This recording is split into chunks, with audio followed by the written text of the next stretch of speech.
मैं उमा वर्मा।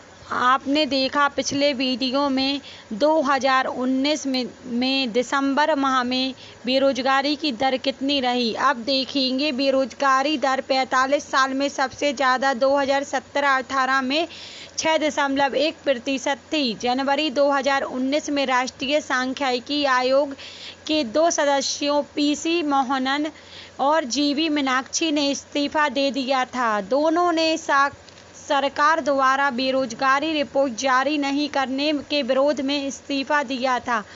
कुछ ही दिन में national sample survey office NSSO की रोजगार से जुड़ी रिपोर्ट लीक हुई। इसमें बताया गया कि 2017-18 में बेरोजगारी दर 45 साल में सबसे ज़्यादा 6.1% के स्तर पर पहुंच गई। ग्रामीण क्षेत्रों में यह 5.3% और शहरी क्षेत्र में सबसे ज़्यादा 7.8% रही।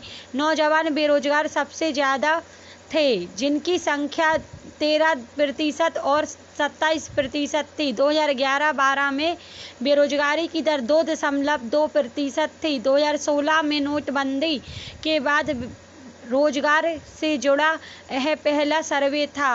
हालांकि तब नीति आयोग के आंकड़ों से अपुष्ट बताया था। लोकसभा चुनाव में भारतीय जनता पार्टी की जीत और नई सरकार बनने के बाद केंद्र में बेरोजगारी के नए आंकड़े जारी किए। राहुल गांधी ने कहा, देश में बेरोजगारी दर 45 साल के उच्चतम स्तर पर पहुंच गई है, लेकिन ना तो बजट में और ना ही के राष्ट्रपति के कोई अभिभाषण में इस पर कुछ कहा गया है कि देश के युवा नौकरी मांग रहे हैं और यही सच्चाई है।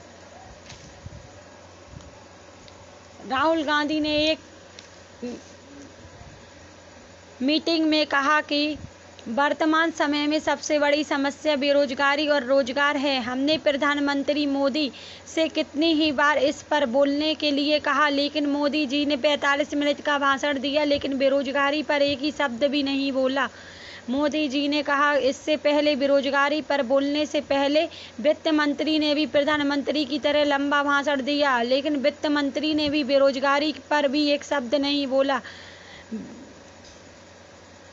वायनाड सांसद ने कहा कि पीएम मोदी का तरीका देश को महत्वपूर्ण मुद्दों से भटकाने वाला है। वह कांग्रेस, जवाहरलाल नेहरू, पाकिस्तान इत्यादि पर बोलते रहे, लेकिन बेरोजगारी पर एक भी शब्द भी नहीं बोला।